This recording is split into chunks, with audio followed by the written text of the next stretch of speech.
ऐसा पिछली सरकार बहुत अच्छी थी, कम से कम ये भर्ती तो देती थी। अब इसने यूपी पुलिस की ले लो, 3 साल से लारे लगा रखे कि यूपी पुलिस भर्ती आएगी। अब कह रहे 20, 5, 10 ऐसे तारीख पे तारीख मिल रही, कुछ भी नहीं मिल रहा। यूपी सरकार में हो रहा क्या? पेपर आउट, भ्रष्टाचार और क्या। सरकार से बदलाव चाहते हैं। गन्ने का रेट 400 रुपये होना चाहिए और यूरिया टाइम पे नहीं मिलता, किसान परेशान है खेती के लिए और कोई सरकार वाजिब दाम दे नहीं पाती। अखिलेश यादव ने अब अपना घोषणा पत्र दिया है, उसमें कह दिया है कि बिजली सस्ती करेंगे अब। हाँ, सस्ती करेंगे उन्हें। तो फिर मतलब आपका वोट उधर शिफ्ट हो रहा है? हाँ, सपा से जाएगा हमारा वोट। इस सरकार के काम काज से कुछ नहीं है। भारतीय जनता पार्टी अपना सब सुपड़ा साफ है। मुद्दे पर चुनाव लेते हैं, हिंदू मुस्लिम के मुद्दे पर चुनाव लेके आते हैं और इसी से जीतते हैं। और अब की बार ऐसा कुछ नहीं है भैया। इस सरकार से तो कोई उम्मीद नहीं है। इस सरकार ने तो बेड़ा गर्क कर दिया प्रदेश का। किस मुद्दे पे आए थे कि हम महंगाई कम करेंगे, महंगाई इन्होंने बढ़ा दी। कम कहाँ किया? इस देश की जो है ना अर्थव्यवस्था किसान के ऊपर निर्भर करती है। किसान अपने बच्चों का पेट भी नहीं पाल पाता, किसान अपने बच्चों की टाइम पे फीस भी नहीं दे पाता। नमस्कार, सनराइज न्यूज़ की टीम पहुंच चुकी है कैराना, अपनी चुनावी यात्रा को पूरा कर रही है। कैराना वो शहर, वो जगह जहां हमेशा एक बहुत बड़ा मुद्दा पलायन का मुद्दा रहा है। पिछले दिनों आपने देखा भारतीय जनता पार्टी का पूरा शीर्ष नेतृत्व यहाँ पर लगा रहा और यहाँ से एक बयार साधने की कोशिश करी गई। उत्तर प्रदेश के चुनावों में अपने समीकरण को साधने की कोशिश की गई।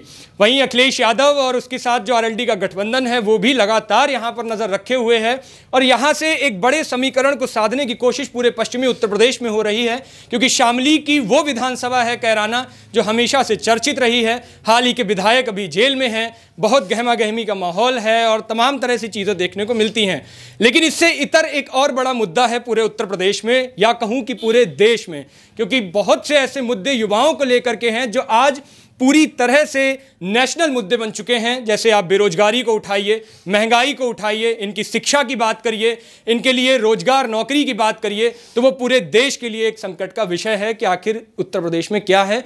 एक जरूरी बात आपकी नज़र में और डाल दूं, उत्तर प्रदेश वो प्रदेश है जहां 26% वोटर सिर्फ युवा है और यही युवा उत्तर प्रदेश का बदलाव देखता है, यही दिशा और दशा तय करवाता है। और कोई भी राजनीतिक सत्ता के लोग होते हैं तो उनको बैठालने की भी हैसियत रखता है और नीचे उतारने की भी हैसियत रखता है। ये आप जितने भी लोग यहां पर देख रहे हो, ये सारे युवा हैं। कुछ आपको साथ में जब ये लोग दिखेंगे, उसके साथ ही मैं कैमरामैन से कहूंगा कि इन बच्चों को भी दिखाएं, कल को ये भी जाकर के युवा बनेंगे। आज बात ये युवा करेंगे और सुनेंगे ये बच्चे और तमाम लोग, क्योंकि कल को ये भी उसी दहलीज पर खड़े होंगे।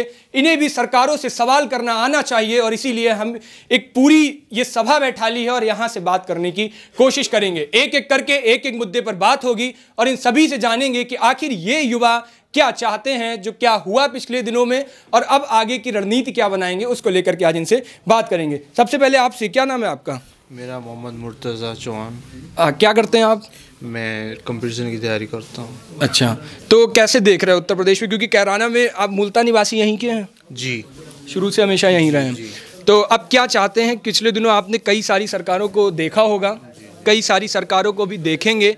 फिलहाल जो आपकी वर्तमान हालात कहते हैं वो क्या कह रहे हैं, क्या चीज़ें होनी चाहिए आपके मुताबिक? सबसे बड़ी बात तो शिक्षा और उसके बाद मतलब सरकारी नौकरी नहीं निकल पाई, जितने का वादा किया था। कहाँ है में जॉब?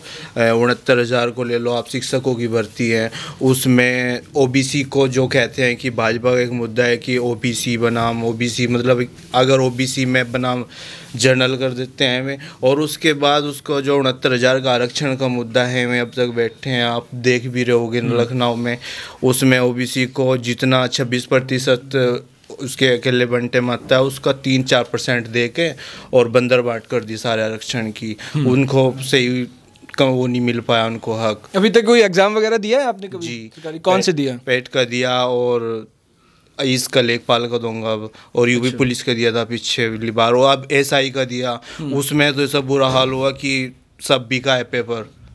गरीब का बच्चा कहाँ जाएगा? अमीर तो खरीद लेगा पेपर, गरीब का बच्चा कंपटीशन की तैयारी करता है साल भर, और जब एग्ज़ाम देने जाता है पता लगता है कि ये तो आउट हो चुका। अच्छा, पेपर लीक हो जाते हैं, तमाम तरह की चीज़ें आती हैं, सरकार अगर आपसे इसका समाधान मांगना चाहे तो क्या देंगे? समाधान क्या है, उस पर निश्चित मतलब अच्छी उसकी बनाई जाए, अच्छी कंपनी को दो। और एक 2018 की भर्ती है वीडियो की, उसकी मैं रीपेपर दूंगा, री एग्ज़ाम। उसमें क्या था, वो पेपर जैसा हो चुका और रिज़ल्ट भी आ गया। उसमें हाई कोर्ट में मुकदमा चला, डबल बेंच में गया हुआ है मुकदमा।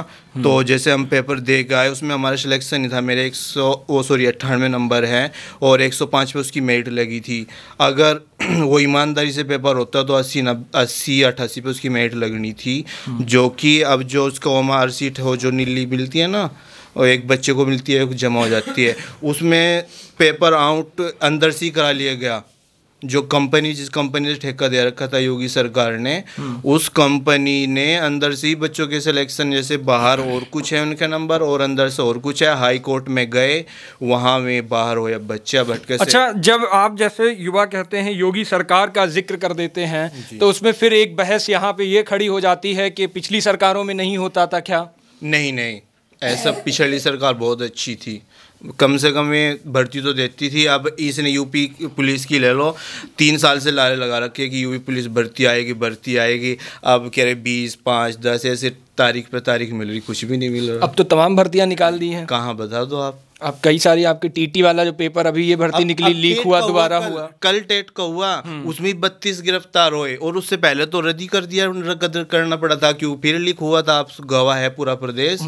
यूपी सरकार में हो रहा क्या? पेपर आउट, भ्रष्टाचार और क्या। ठीक है, तो इनके मुताबिक इन्होंने पेपर भी दिया और पेपर आउट हुए, जो कि एक बहुत अहम समस्या है उत्तर प्रदेश की। और उसी के साथ तमाम तरह के सवाल हमेशा से इस पर खड़े होते रहे हैं।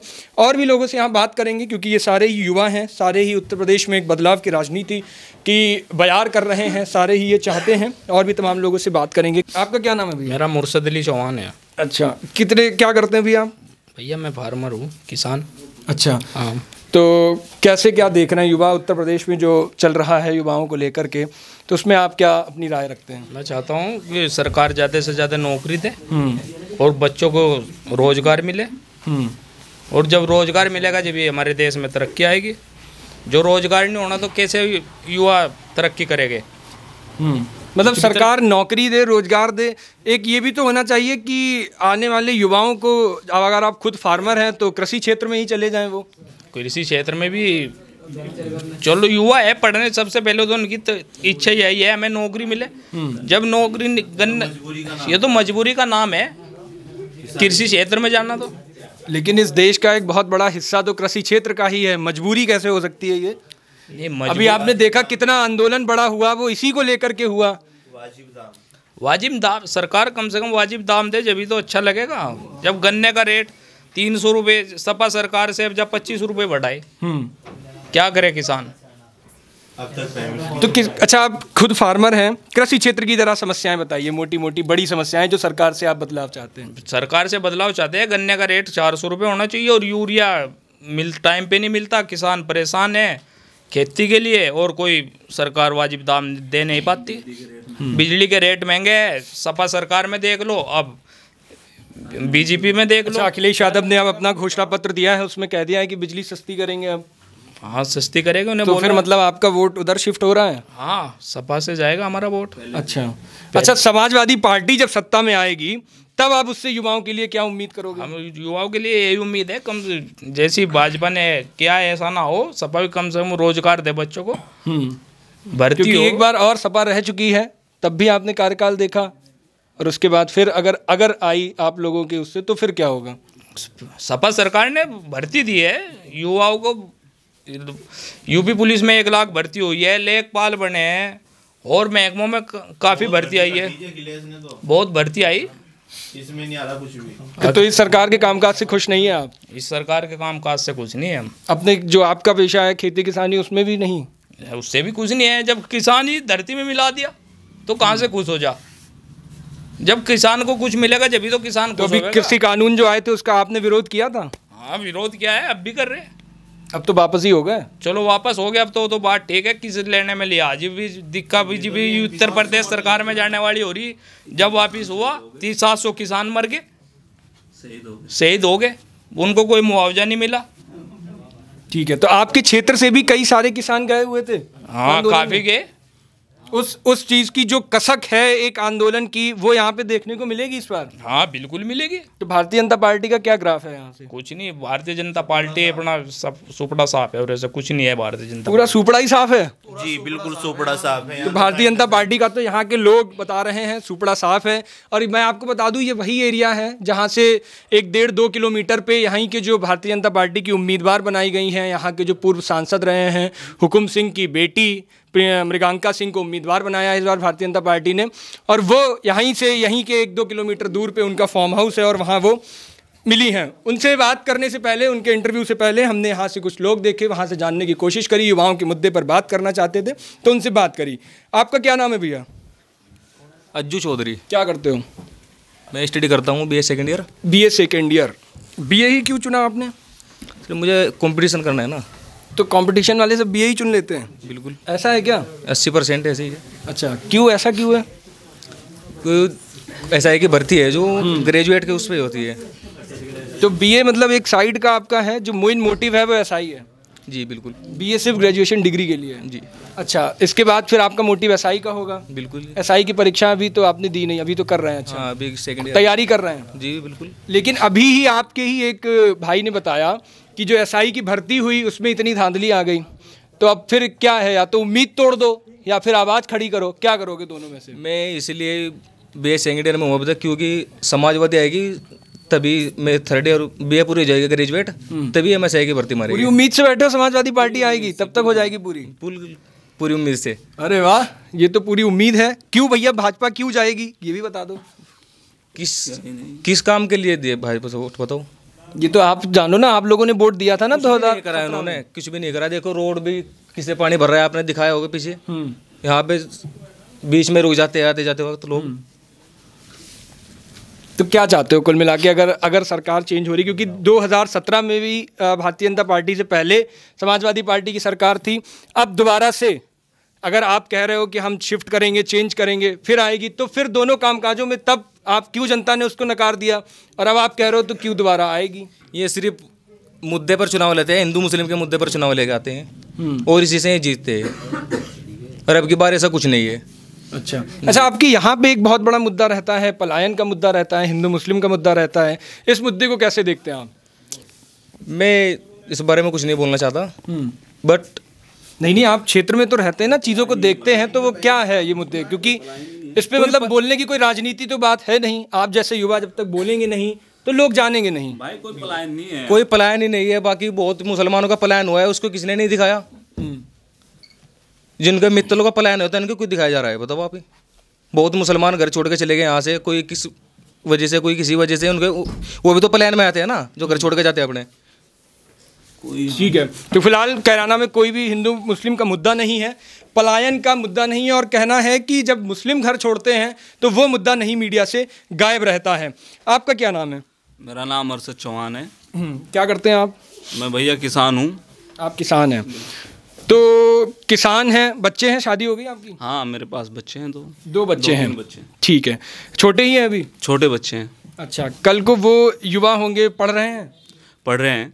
किस क्लास में है? एक थर्ड में, एक सेकंड में है। थर्ड में, सेकंड में है। कल को पढ़ेंगे, पूरी पढ़ाई पूरी होगी, फिर नौकरी के लिए जाएंगे? बिल्कुल जाएंगे, रोजगार मांगेंगे, हमारा हक है रोजगार, तो लेंगे हम। तो आप रोजगार के लिए तो बात कर रहे हो, तो अपने बच्चों को दोबारा किसान क्यों नहीं, जो आपने काम किया वो क्यों नहीं करवाना चाहते? अब किसानी में भैया देख लो, अब 700 किसान मर गए।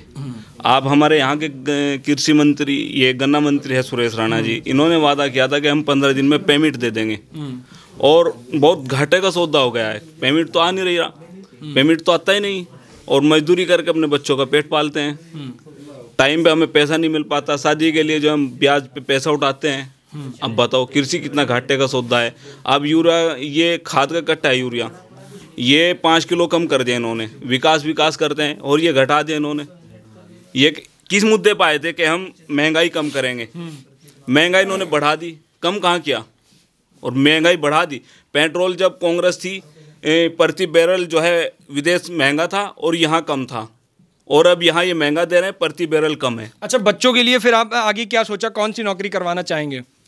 बच्चों के लिए हम अपने बच्चों को चाहते हैं कि वो MBBS डॉक्टर बने या PCS वगैरह कुछ ऐसा निकाल ले, तो हम उनके लिए मेहनत भी कर रहे हैं, बच्चे मेहनत कर रहे हैं। सरकारों से क्या उम्मीद करते हैं? भैया इस सरकार से तो कोई उम्मीद नहीं है। इस सरकार ने तो बेड़ा गर्क कर दिया प्रदेश का, और सिर्फ इनका स्टैंड होता है कि हिंदू मुस्लिम का आप जो है जिस मुद्दे पे आए थे उस मुद्दे पे बात करो ना पब्लिक से। आप आए थे महंगाई के मुद्दे पे, विकास के मुद्दे पे, वो मुद्दे कहाँ हैं? आपके मैनिफेस्टो में जो है क्या रहता है कि हिंदू मुस्लिम। आप जो है अपने मुद्दों पे बात करो ना, जो आपके मुद्दे हैं। महंगाई पे आए थे आप, अब महंगाई जो कहता है उसको जेल डाल देते हैं। अब हमारे विधायक जी हैं, एक पब्लिक का मुद्दा उठाया इन्होंने, इनके ऊपर केस लगा दिए, इनके समर्थकों के ऊपर केस लगा दिए, हालांकि वो केस लगने का काम नहीं था। अभी आए थे कि पेट्रोल को, इन्होंने पेट्रोल कहा, आपकी स्मृति ईरानी दिल्ली बैठी सिलेंडर ले गए। सिलेंडर उस वक्त कितना था? 200 कुछ रुपए का, आज सिलेंडर 1000 रुपये का है। अब बताओ कितनी महंगाई बढ़ गई। उस मुद्दे पर पब्लिक से बात क्यों नहीं करते? बात करते हैं हिंदू मुस्लिम की। अब कैराना में आए थे हमारे गृह मंत्री जी, किस मुद्दे? पलायन के मुद्दे पर आए। पलायन पे आप यहाँ हिंदू मुस्लिम की बात क्यों करते हो? विकास की बात करो ना, कैराना को विकास से जोड़ो। जनता मिलके क्यों नहीं आवाज उठाती है? उठाती है, जब कोई दिखाता ही नहीं, जनता की आवाज़ दबा देते हैं। जनता की आवाज़ को दबाया जा रहा है। अब किसान था, क्या वो अपने अकेले नहीं लड़ा? 700 मौतें हुई है। प्रधानमंत्री जी जो है वैसे तो बोलते हैं बहुत कुछ, लेकिन किसान के लिए एक शब्द भी नहीं बोले। वो नहीं किसी के लाल थे, वो नहीं किसी माँ के बेटे थे। क्या कहना किसानों के लिए? कुछ भी नहीं किया। किसान जो है इन्होंने एक कठपुतली बना दिया। इस देश की जो है ना अर्थव्यवस्था किसान के ऊपर निर्भर करती है। आज किसान क्या कर रहा है? किसान मजदूर है। किसान अपने बच्चों का पेट भी नहीं पाल पाता। किसान अपने बच्चों की टाइम पे फीस भी नहीं दे पाता। भावुक मत होइए आप, भावुक मत होइए। नहीं, भावुक नहीं हो रहा, मैं बता रहा हूँ भैया। मैं किसान हूँ, मैं जानता हूँ दर्द। रातों अपने खेतों में काम करते हैं, लाइट इतनी महंगी है, किसान कहाँ से लाएगा? किसान को इन्होंने बर्बाद कर दिया। अब अखिलेश जी ने जो घोषणा पत्र अपना जारी किया है, उसमें इन्होंने बहुत अच्छी बात की है। किसान के लिए जो है लगभग 300 यूनिट बिजली फ्री और जंगल का जो बिल है वो सब माफ। ये हमारे मुद्दे हैं। अगर इनको लेके आते हैं तो इनको वोट देंगे, अगर ये नहीं आएंगे तो इनको भी कोई वोट नहीं देगा। बिल्कुल। यानी इस बार आपके मुताबिक चुनाव पूरा युवाओं को लेकर के लड़ना चाहिए।